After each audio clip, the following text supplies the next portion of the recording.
할렐루야. 오늘도 귀한 성일 저와 여러분에게 큰 은혜와 기쁨이 함께 하시기를 바랍니다. 우리도 말씀의 은혜에 늘 굳게 서서 강건하시기를 축복하면서 우리 찬양대 찬양의 많은 은혜 받았음에 감사합니다.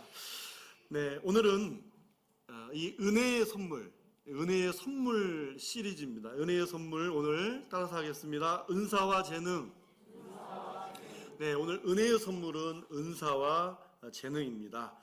자, 여러분, 은사와 재능은 자, 일반적으로 서로 다르게 구분을 하죠. 특히 이제 한국 교회도 이렇게 구분을 하고, 참 그리고 애매하게 그 개념이 정리가 안 되면 헷갈리는 경우도 있어요.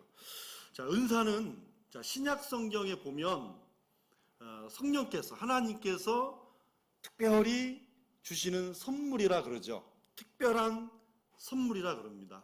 은혜는 보편적으로 주시는 거라면 은사는 하나님께서 특별히 주시는 것이다. 예를 들면 뭐 전도를 한다든지 아니면 아픈 사람을 위해서 기도할 때 치료한다든지 아니면 열심히 그 아픈 사람을 위해 긍휼히 여기고 치료하는 마음도 성령께서 주시는 거잖아요. 그러니까 우리가 그런 어떤 은사는 성령을 통하여 주신 특별한 은사라고 불러요. 그런데 재능은 우리가 타고날 때부터 가지고 태어나는 것도 있어요. 그렇죠? 유전적으로 받는 것도 있어요. 또 배워가지고 개발되는 게 있어요. 근데 몰랐던 것도 하다가 깨닫게 되는 경우도 있고 다양하잖아요. 뭐 음악이나 미술이나 체육 같은 것이나 또 자격증은 없어도 뭔가 배우지 않아도 뭔가 시켰더니 뭔가 탁월하게 잘할 수 있는 일들, 그런 일들을 우리가 또 재능으로 이해를 하는 거죠. 그런데 이 재능은, 아까 은사는 특별히 성령께서 특별히 주시는 거라 그랬죠. 그런데 이 재능은 믿는 사람이나 믿지 않는 사람이나 누구든지 가지고 있는 거예요. 그러지 않습니까? 왜? 재능은 예수님 안 믿어도 재능이 더 뛰어난 사람 많이 있어요. 누구에게나 사용되는 말이에요. 자, 그럼 재능은 성경적 의미가 아닐까요? 여러분, 재능은 좀 성경적 의미가 아닙니까? 예. 재능도 하나님이 사람에게 주신 은혜의 선물입니다. 예, 재능도 하나님의 선물이에요. 자, 오늘 읽은 본문이 바로 그걸 말하는 거예요. 오늘 읽은 말씀 안에 재능도 하나님이 주신 은혜의 선물이라고 하는 것을 강조하고 있습니다. 자, 은사와 재능을 주실 뿐만 아니라 그것을 성령께서 사용하신다는 것도 강조하고 있습니다. 그래서 여러분 오늘 말씀 안에 은사와 재능이 따로 구분되는 것이 아니라 모두 다 성령께서 주시는 은혜의 선물이다. 이걸 우리가 마음에 잘 간직하고 오늘 말씀을 나눠야 하는 것입니다. 자, 그러면 은혜의 선물인 은사와 재능이 무엇이고 이 은사와 재능이 어떻게 발휘가 될 수 있는지, 자, 오늘 성령님께서 은혜의 선물을 저와 여러분으로 하여금 사모하게 하시고 하나님께서 귀히 나를 사용하시고 또 쓰임받을 수 있다는 그런 믿음 주시기를 주님의 이름으로 축원합니다. 첫째는요, 자, 우리를 지명하여 부르심으로 시작합니다.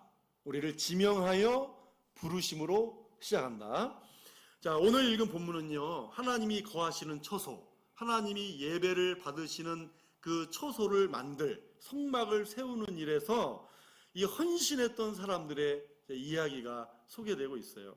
자, 우선 대표적으로 두 사람이 소개되고 있습니다. 자, 한 사람은 부살렐이라는 사람이고 또 한 사람은 오홀리압이라는 사람이에요.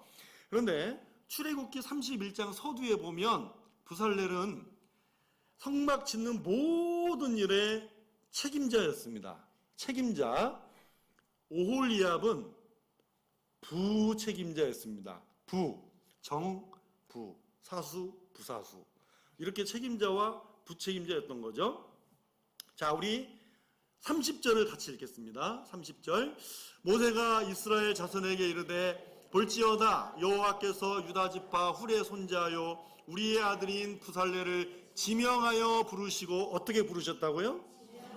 네, 지명하여 부르셨다라고 말씀합니다. 여러분, 성경에 나오는 이름은 그 사람의 전 인생을, 인격을 대표하는 것이고, 이 성경에 나오는 그의 이름은 이름대로 살아갔습니다. 예, 성경에 나오는 이름은 그 이름대로 살아갔어요. 그런데 이 부살렐이라고 하는 그 이름 뜻이 뭐냐면 하나님의 장막 그늘이라는 뜻입니다. 하나님의 성막 그늘이라는 말도 되겠죠. 하나님의 성막 그늘이라는 뜻이에요. 그러면 뭔가 이 부살렐이라고 하는 이름 뜻을 알면서 이 사람이 뭔가 그의 인생 가운데 하나님의 성막을 지을 수 있을 것 같은 느낌적인 느낌이 들죠.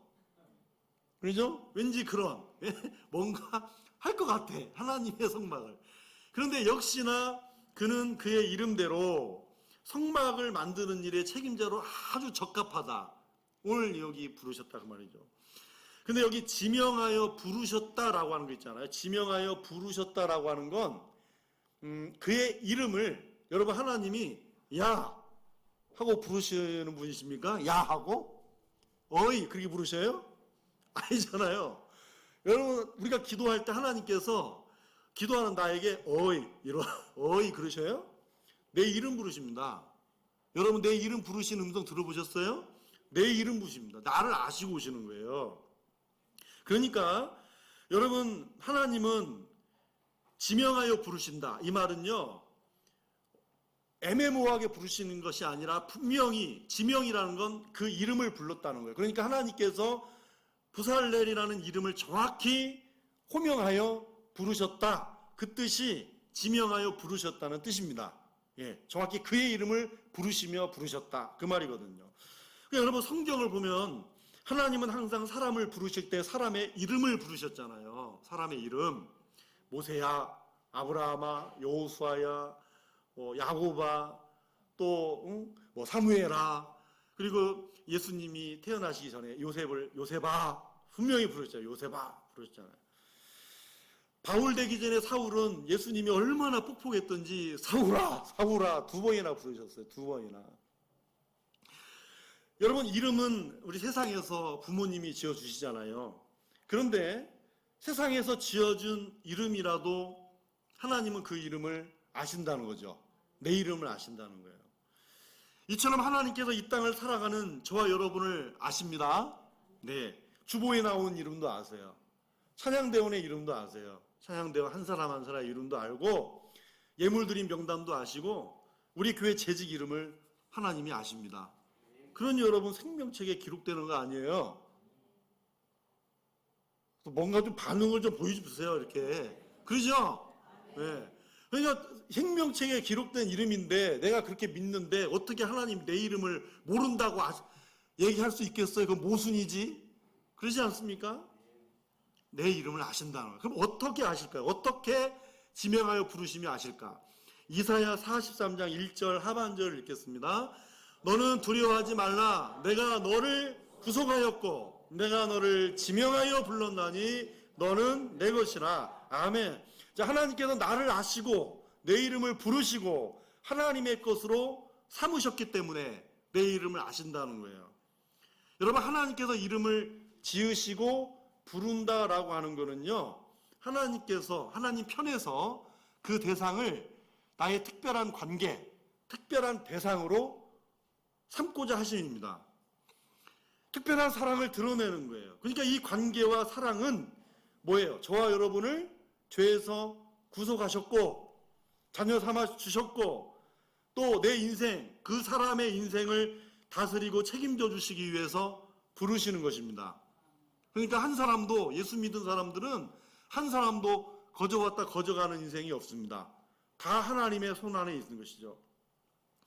이때 이름을 부르실 때, 이때 이름을 부르실 때 또 하나의 은혜가 따라옵니다. 또 하나의 은혜가 따라오는데 이때 내 이름을 부르실 때는요, 특별한 소명도 따라옵니다. 특별한 소명. 자, 지명하시면서 너는 내 것이라 하잖아요. 너는 내 것이라 그러는데 여러분 이거 내 거야 하고 마음에 꼭 품고 누구 주지도 않을 거야 하면서 이렇게 마치 뭐 품 안의 자식과 같이 막 안고만 있는 것이 아니라 하나님은 지명하여 부르실 때 하나님의 목적과 영광을 위해 살도록 은사와 재능을 주시는 줄로 믿으시기 바랍니다. 반드시 주시는 거예요. 여러분, 우리가 지금까지 알고 있는 사실이라도 우리 다시 한번 새겨보겠습니다. 자, 저와 여러분은 누구의 것입니까? 하나님의 것입니다. 그 하나님은 내 이름을 지명하여 부르셨다는 거예요. 이 말은 내 이름을 아신다는 것입니다. 근데 여기 예배드리는 우리 자신이 이런 생각할 수도 있어요. 예배드리는 우리 자신이 내가 지금 무슨 은사며 내가 무슨 재능이냐, 내가 무슨 은사고 내가 무슨 재능이냐, 그렇게 하시겠지만 정말 큰 용기를 주시는 말씀이 있어요. 우리 고린도전서 12장 24절을 같이 읽겠습니다.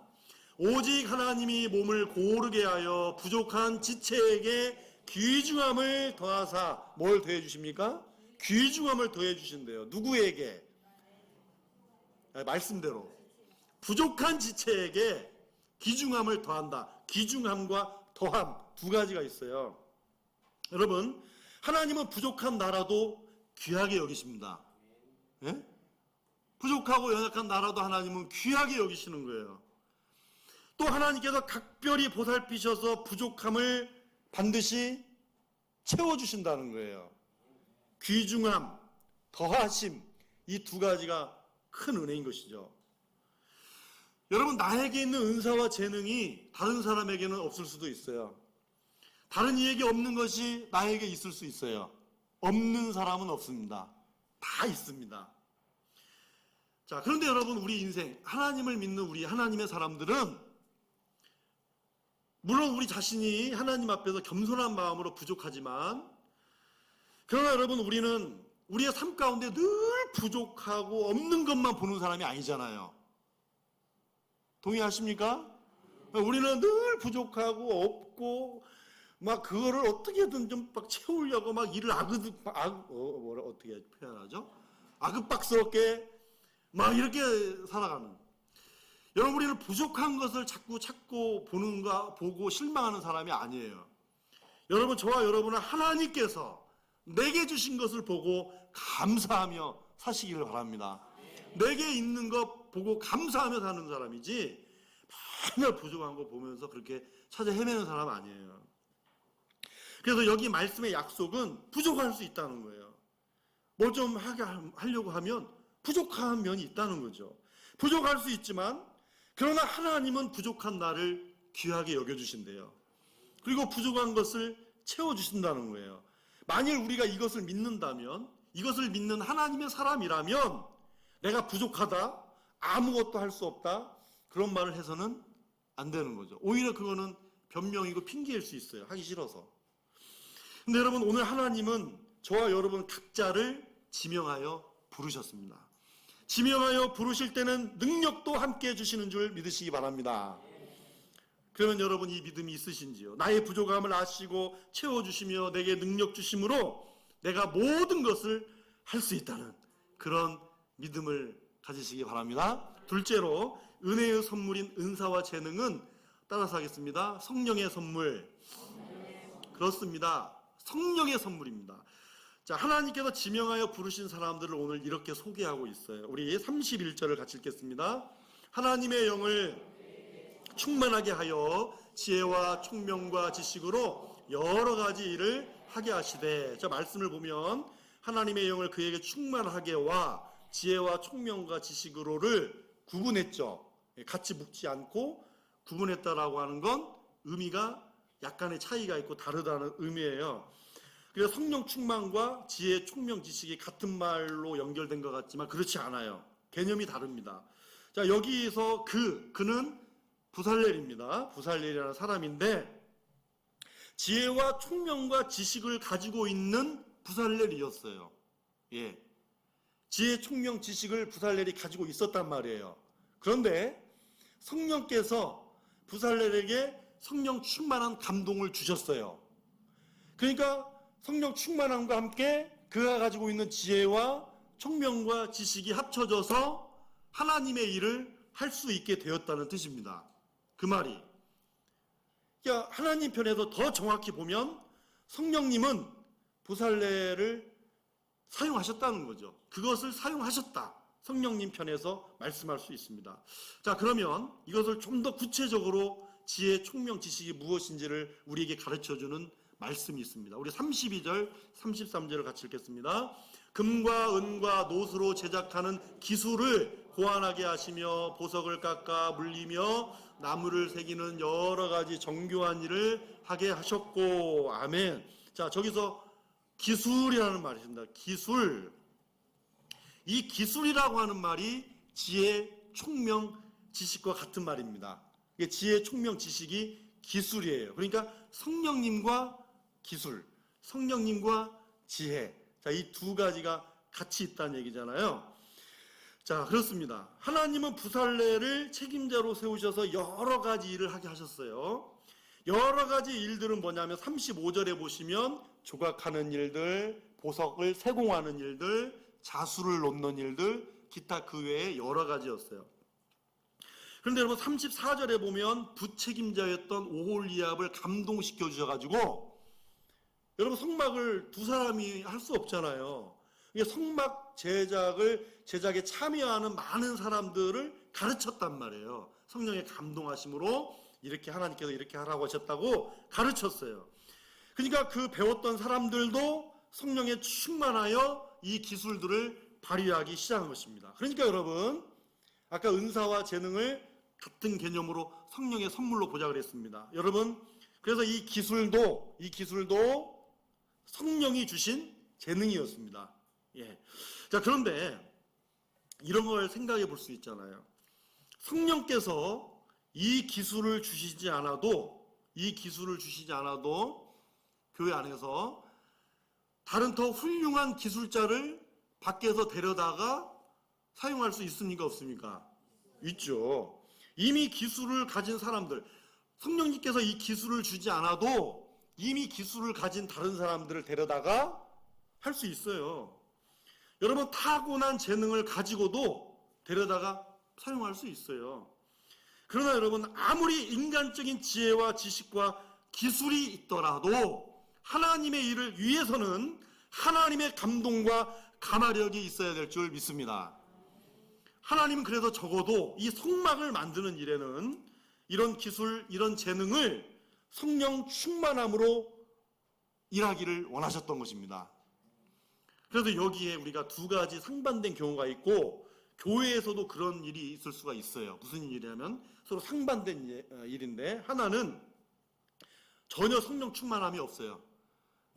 예배를 드려도 드리는가 안 드리는가도 모를 정도로 성령 충만 없이, 근데 기술만 좋은 사람이 있어요. 배워서 기술만 좋은 사람, 재능만 탁월한 사람만 뽑아서 할 수 있어요, 없어요? 있어요. 성령 충만 없어요. 성령 충만함과 관계없이 목수기술, 손기술이 좋은 사람만 뽑아서 할 수 있습니다. 그런데 이와 반대로 또 생각해 볼 수가 있어요. 야, 뭔 기술이 필요하냐? 기도만 열심히 하는 사람만 시켜. 기도 열심히 하는 사람만 시키고, 아주 믿음 좋은 사람만 시켜라. 여러분, 재능과 상관없이 무조건 성령 충만하기만 하면 된다는 생각을 가질 수도 있어요. 기도 열심히 하고 성령 충만한 사람만 뽑아가지고 성막 무조건 지을 수 있죠. 무조건 막 지을 수도 있는 건데, 자, 그러면 제가 두 가지 상반된 말씀을 드렸는데, 여러분 어떤 것이 옳습니까? 이런 경우는 찍어도 맞을 수 있어요. 어떤 게 옳습니까? 두 가지가 다 옳습니다. 두 가지가 다 있어야 된다는 거예요. 여러분, 만일 둘 중에 하나를 택해서 했다면 어떤 일이 벌어졌을까요? 둘 중에 하나만 택해서. 여러분, 성경은 이 두 가지를 다 말씀하고 있습니다. 성령 충만함도 있어야 됩니다. 은사와 재능도 있어야 됩니다. 그래서 이 모습을 잘 보여주는 것이 초대교회였어요. 사도행전에 보면 구제 사역을 했는데 이 구제 사역 때문에 엄청난 문제가 생겼잖아요. 막 교회 안에서 갈등이 생겼어요. 그 중에 이제 평신도 가운데에서 7명의 리더, 이제 이게 집사직의 기원이라고 그러죠. 집사님, 최초의 집사님들. 자, 이런 7명의 리더들을 선출했습니다. 우리 사도행전 6장 3절을 같이 읽겠습니다. 형제들아, 너희 가운데서 성령과 지혜가 충만하여 칭찬받는 사람 7을 택하라. 우리가 이 일을 그들에게 맡기고. 아멘. 이 일이 어떤 일이죠? 구제사역이잖아요. 구제하는 일인데 어떤 사람? 성령과 지혜가. 그러니까 여러분, 성령 따로 지혜 따로 다른 개념으로 보셔야 돼요. 왜냐하면 여러분, 구제를 하다가 문제가 생겼을 때 지혜가 필요합니다. 어떤 문제가 생기면 지혜가 필요하죠. 여기서 지혜란 뭐냐면 이 구제 사역을 하다가 지금 문제가 생겼으니 구제 사역을 위해서 필요한 일들을 처리할 수 있는 기술, 처리할 수 있는 능력, 리더십, 행정력, 다양한 기술들을 얘기를 하는 거예요. 여기서 지혜라고 하는 건 여러분, 아무리 좋은 일이어도 하나님의 일이어도 지혜롭게 해야 돼요. 지혜롭게 해야 되겠죠? 예, 지혜롭게 해야 돼요. 아무리 좋은 일, 선한 일, 하나님의 일이라도 지혜롭게 해야 돼요. 어떻게 조직하고 운영할 것인가? 야, 이거 세상적인 생각이다. 그러면 안 됩니다. 어떻게 불만을 잠재우고 모두가 만족할 수 있겠는가? 여러분, 이런 지혜가 필요한 것이잖아요. 여러분, 이 구제사역 하는데 기술만 필요하다면 사회복지사 모셔다 하면 돼요. 그러죠? 사회복지사 모셔다 하면 된다니까요. 그러나 사회복지사가 교회 안에서 일할 때는요, 성령 충만해야 됩니다. 예. 별로 동의하지 않으세요? 성령 충만해야 돼요. 여러분, 35전에 부책임자였던 오홀리압을 감동시켜서 성막을 세우는 일을 가르치게 했잖아요. 여러분, 교회에서는 교사들이 성령 충만해야 되고요. 세상에서 선생님을 한다 할지라도 교회 안에서 애들을 가르칠 때는 성령 충만해야 됩니다. 그렇게 가르쳐야죠. 또 세상에서 노래를 아무리 잘하고 지휘와 반주를 잘해도 교회 사역은 성령 충만함을 구하고 사역해야 되는 거예요. 세상에서 훌륭한 기술이 있어도 교회에서 하는 일은 성령의 지혜와 감동이, 그 기쁨이 있어야 되는 것입니다. 여러분, 교회에서 일하면 여러분 기쁨이 있습니까? 성령의 감동이 있으신가요? 교회 사역은요, 이 성령과 지혜의 균형이 둘 다 필요합니다. 이유는 단 하나입니다. 모든 일이 거룩하신 하나님의 일이고요, 교회 일은 하나님이 판단하시기 때문입니다. 오늘 하나님이 지명하여 부르신 귀한 여러분 모두에게 이 성령과 지혜를 겸비해 주시는 축복이 함께 하시기를 바랍니다. 이 은혜의 선물이요, 이제 여기서만 아니라, 교회만 아니라 거꾸로 세상에서도 발휘될 수만 있다면 여러분 정말 빛과 소금이죠. 무한 영광일 것입니다.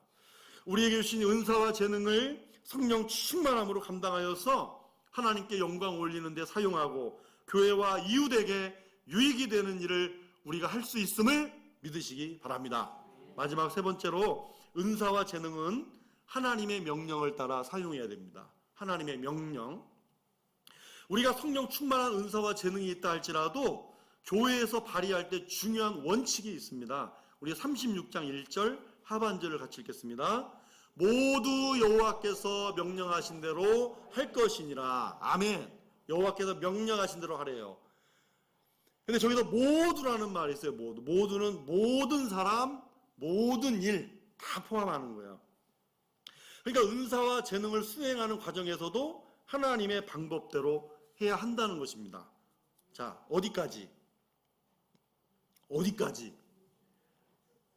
아까 몇 번이나 강조했는데 모두 하나도 빠짐없이 모두입니다. 모두. 네, 이거 정말 철저한 거 아니에요? 사소한 거 하나라도 모두래요. 모두. 네. 한 가지도 빠짐없이 모두 하나님의 명령을 따라야 된다 하는 것입니다. 근데 여러분, 이 재능이 탁월할수록 약점이 있어요. 탁월하다고 해서 강점만 있는 게 아니에요. 약점이 있어요. 그게 뭐냐면, 자기가 뭔가 배우고 재능이 있을 때 좀 자기를 지나치게 과신하는 경우가 있어요. 그러니까 적당하게 자존감이 높고 적당한 건 괜찮아요. 그러나 자기를 지나치게 과신하는 성향이 있습니다. 그래서 자기 방법대로 고집하다 보면 일을 해서 성취는 있을지 모르지만 이 과정에 있어서는 하나님의 영광을 가릴 때가 있습니다. 자, 여러분, 우리 사람은 무에서 유를 창조할 수 없죠. 하나님만이 무에서 유를 창조하십니다. 그런데 사람은 하나님이 만들어 놓으신 재료를 가지고 유에서 유를 창조할 수 있어요. 하나님의 성품을 닮았기 때문에 유에서 유를 창조할 수 있어요. 단지 문제는 그 재능을 하나님의 영광을 위하느냐 그렇지 않느냐에 따라 달려 있는 것이고, 아무리 훌륭한 기술이라 할지라도 인간 사회에 공헌하고 이바지하는 것이 있고, 때로는 피해를 주는 일이 있잖아요. 막 무서운 무기가 되고, 처음에는 좋은 의도로 만들었지만 악용하는 경우도 있어요.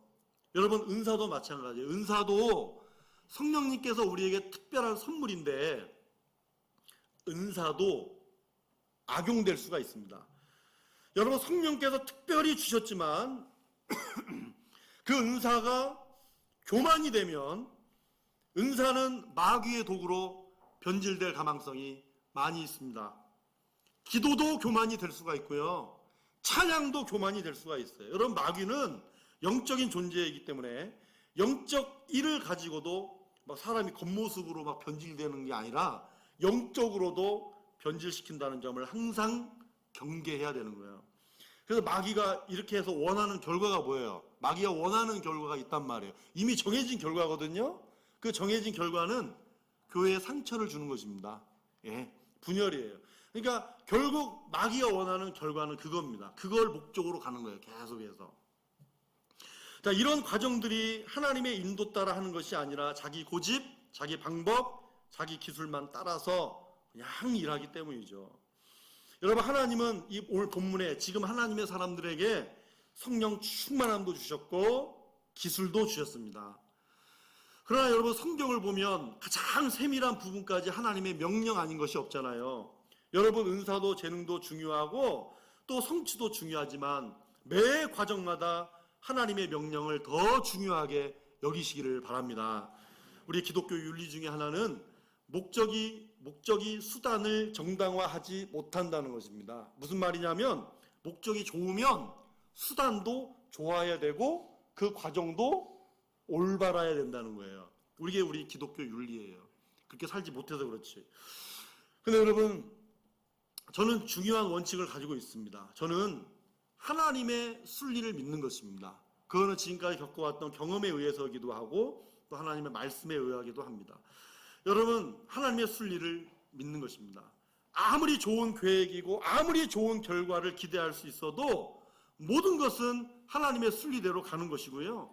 그 순리에 민감하게 하나님이 하시는 일에 우리가 참여하는 것입니다. 만일 여기에 인간의 야망에 따라 그릇된 생각과 방법이 들어온다면 아무리 뜻이 좋아도 미련 없이 포기할 줄 알아야 됩니다. 그러나 이것이 하나님의 뜻이라면, 하나님의 마음에 합한 일이라면, 하나님의 순리대로 하는 일이라면, 여러분, 우리가 그것을 기꺼이 동의하고 함께 나아갈 수 있는 일이라면 거기에는 뭐 가시밭길이 있고 고난이 있고 역경이 있어도 끝까지 감당할 수 있는 것이죠. 여러분, 우리 예수님이 이런 모든 과정 속에서 우리에게 가장 위대한 본을 보여주신 분이 예수님 아닙니까? 주님은 매 순간마다 새벽마다 주님은 기도하신 분이십니다. 아무리 좋은 일 또 좋은 비전을 가지고 있어도 여러분, 기도를 게을리하면 변질되는 과정을 종종 목격하게 됩니다. 그래서 어떤 일을 시작할 때는 기도로 시작하는데 그 일에 몰두해가지고 바쁘기 시작하면 점점점 기도를 잊기 시작하는 거예요. 그래서 우리 기관이라든지 뭐 교육부서라든지 뭔가 딱 타이틀이 있잖아요. 무슨 행사가 있고 어떤 일을 딱 할 때는 처음에 기도하고 처음에 이 행사를 하는데, 사실 제가 조금 그래요. 주중에 그런 어떤 행사들이 있으면 맡은 자들이 새벽에 나와서 기도를 하지 않는 걸 보고 굉장히 마음에 답답함을 느꼈을 때가 있어요. 뭔가 교육부서에서 뭔 일을 하면, 뭔 행사를 하면 교사들이 나와서 열심히 기도하고 새벽마다 그렇게 열심히 해야 되는데 한 분도 없다 그러면 그렇고 한 분은 계세요. 한두 분. 그러나 정말 와서 같이 기도하고 새벽에 기도로 매진하면서 나아가시는 분이 없단 말이에요. 여러분, 아무리 좋은 일, 좋은 비전을 가지고 있어도요, 기도를 하지 않으면 여러분 변질이 돼요. 여러분, 일의 이 과정에서도 기도의 끈을 놓치지 말아야 됩니다. 여러분, 과정에서도 끊임없이 주님께 묻는 과정이 필요한 거예요. 하나님, 이것이 하나님이 기뻐하시는 일입니까? 물어봐야 된다는 거죠. 작은 일 하나라도, 왜냐하면 모두라고 그랬으니까 하나님의 인도를 꼭 구하셔야 하는 것입니다. 여러분, 하나님의 일은 하나님의 명령을 따라 하는 것이고, 내가 은사와 재능이 있어도 모든 과정은 하나님이 하시는 일이고 하나님의 순리 가운데서 하는 일이기 때문에 우리가 어찌 하나님께 구하지 않을 수가 있겠습니까? 여러분, 내 이름을 아시고 나를 지명하여 부르셨습니다. 네, 부르실 때는 은사와 재능도 주셨습니다. 오늘 이 귀한 은혜의 선물을 여러분 성령과 지혜로 감당할 수 있기를 바랍니다. 예, 우리에게 주신 이 귀한 시간을 하나님의 명령과 인도 따라 바르게 사용할 수만 있다면 여러분, 이것이 얼마나 큰 축복이겠어요. 여러분, 은사와 재능은 우리에게 주신 은혜와 선물이고 한 사람도 없는 사람 하나도 없습니다. 다 있습니다. 이 귀한 선물의 기쁨이 내 안에 있음을 발견하고 우리와 함께 하나님이 기뻐하시는 교회와 성도로 쓰임받는 저와 여러분 되시기를 주님의 이름으로 축원합니다. 예, 우리 옆에 분에게 하나님께서 나를 아십니다. 인사해요. 하나님은 당신을 아십니다. 당신을 아십니다. 예, 한 번만 더 하실까요? 하나님께서 당신을 쓰십니다. 기도하겠습니다. 하나님 아버지, 감사합니다. 오늘 하나님은 내 이름 아십니다. 나를 지명하여 부르셨습니다. 내 이름을 생명책에 기록하여 주셨습니다. 오늘 이 믿음을 가지고 있다면 오늘 나는 하나님 안에 있다는 것이고 하나님의 특별한 사랑과 하나님의 특별한 관계 속에 있다라고 하는 것입니다. 나 자신을 단 한순간도 저 가장 밑바닥으로 내박혀두지 말고 오늘 나는 하나님의 손, 하나님의 능력과 하나님의 부르심 속에 있다고 하는 이 거룩한 믿음과 함께 우리 함께 일어나서 하나님께서 나를 사용하시는 그 역사적 현장 속에 참으로 하나님의 교회, 우리 하나님의 사랑하는 성도들, 이웃들, 그리고 내게 맡겨주신 가정과 또 이웃들을 세워갈 수 있는 귀하고 복된 하나님의 사람들이 다 되게 하여 주시옵소서. 예수님의 이름으로 기도하옵나이다. 아멘.